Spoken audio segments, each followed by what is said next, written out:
Okay, you got an A-body mopar, you got split monos, you got caltracs, and you got his shocks or adjustable shocks. I'm going to show you how to make them work on a mopar A-body. Okay, I've had these for about a month, maybe, give or take. Let me see. Okay, so here's the caltrac. It's got split mono, 1 inch over stock. There's not a lot of good videos on how to make these work. Okay, so the directions say to give it, when this pin here touches, well, let me focus. When this pin touches, to give the bar 2 flats of preload. Okay? That does not work. Will not work. I don't care. John Calvert, he ran a Mustang, and a Chevy and a Ford have a 25-inch front segment. So let me show you out here, because I used to run super stocks with the old adjustable snubber. Great system too, by the way.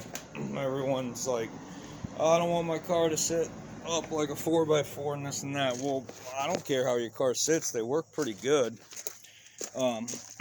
Here's some super stocks. The biggest downfall with these are right here. Okay,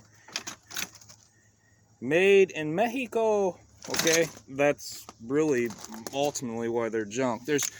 I got a bunch of tricks for these too, but you're probably like, well, this dude's talking about how great these super stocks are, but he went to a split mono. Well, the super stocks are pretty good, but if you're bracket racing like I am, you're gonna have some more variances, especially at a subpar track, than you are with split mono caltracs, from what I've discovered. But needless to say, these work. We'll go into another video about tricks. Back to what I was talking about. John Calvert ran a Mustang, right? Okay, so here's the center pin. Here's the front eyelet, okay? Mopar, 20 inches. 20 inches, okay? So that makes this front segment stiffer than a Chevy and a Ford.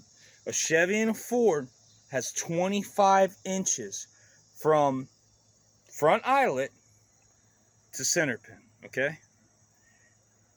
25 inches. Symmetrical leaf spring, okay? But we own a Mopar, okay? And we want these caltracs to work. So we're reading, you know, the instructions on how to set these up. Okay, back under the car. Okay, so we got the pin. Sorry, the lighting's terrible. We got the pin just touching, and we give the bar 2 flats of preload. Does not work.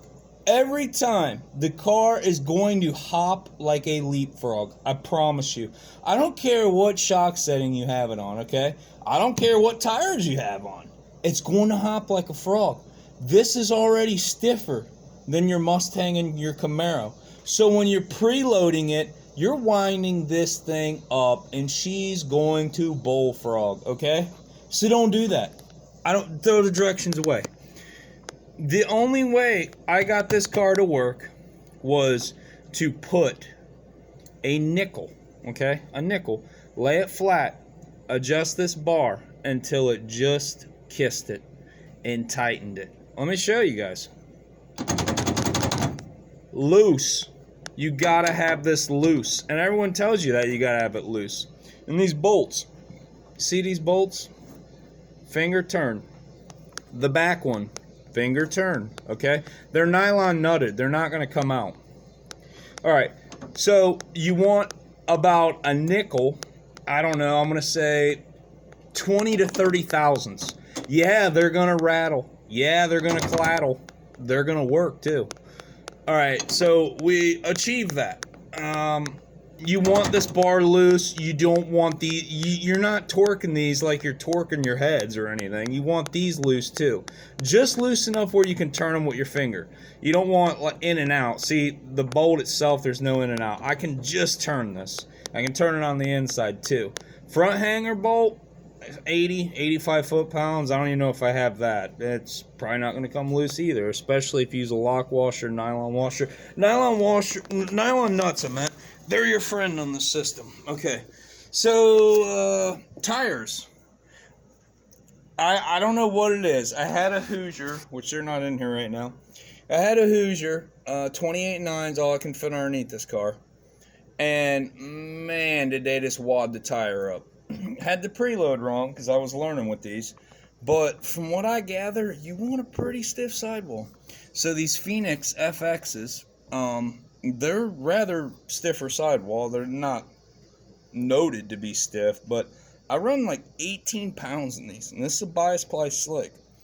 I found that if I run 12, 13, 10, one, the car in the big one would be loose, and two, it'd just, I mean, these caltracs, they don't hit like your grandpa's, you know, slant 6 leaf springs. They will hit the tire.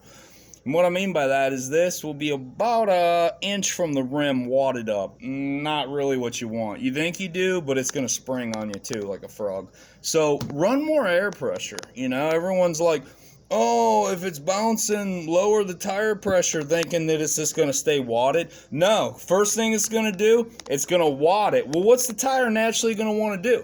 Tire naturally is going to be like, get the hell off me. It's going to spring you up.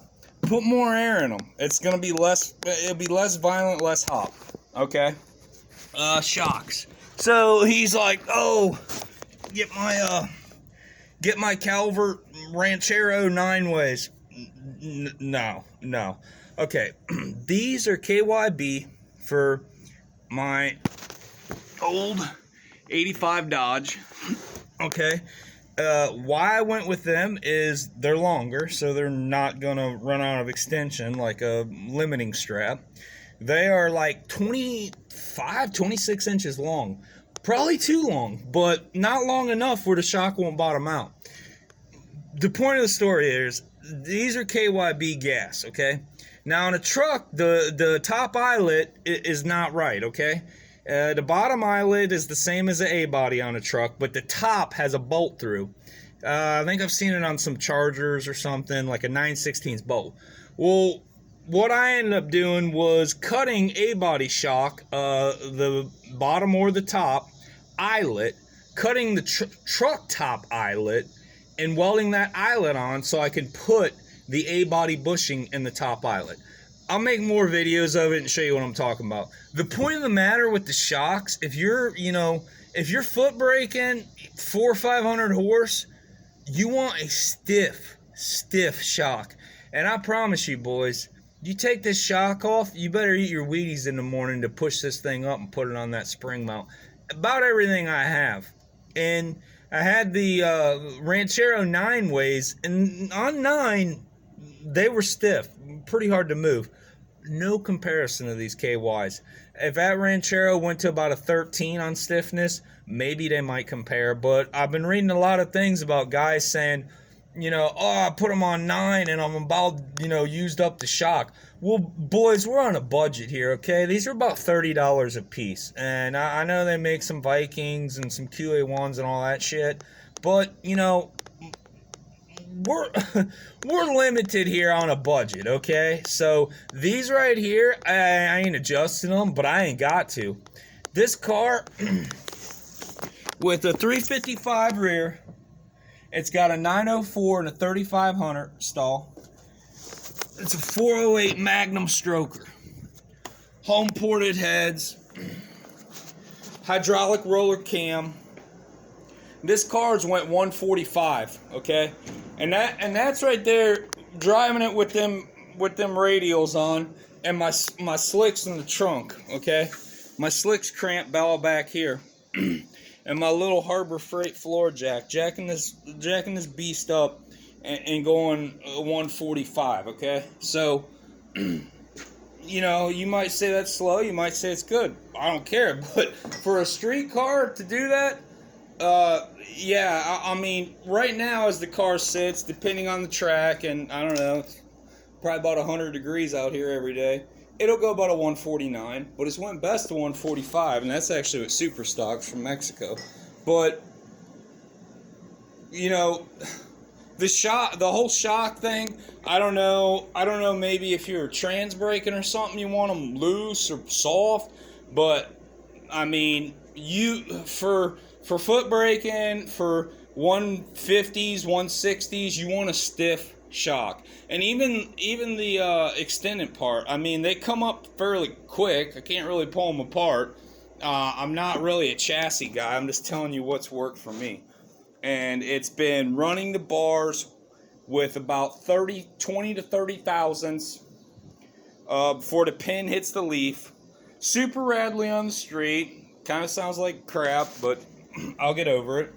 And running the bolts on the actual pivot shafts, not loose, but free spinning. And running a truck KYB shock. I got some other tricks back here too. I don't know if you could see that, maybe.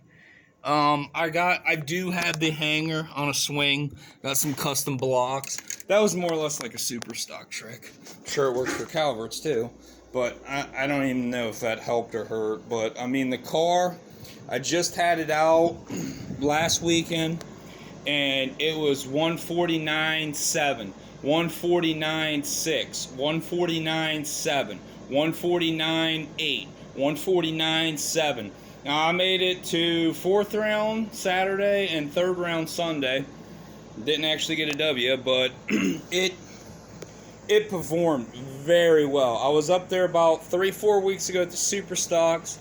They just had an NPK event. Same tire. And it would like 152, 153 every time. If I wasn't getting 2 or 3 tire revolutions, I don't know what to tell you. But these initially, when I put them on, I had 157s. The car was doing that famous, load it up on a converter. I bring it up about 1500. That's where I'm comfortable at. And the car would just hop. I mean, I think the back was doing a bigger wheelie than the front.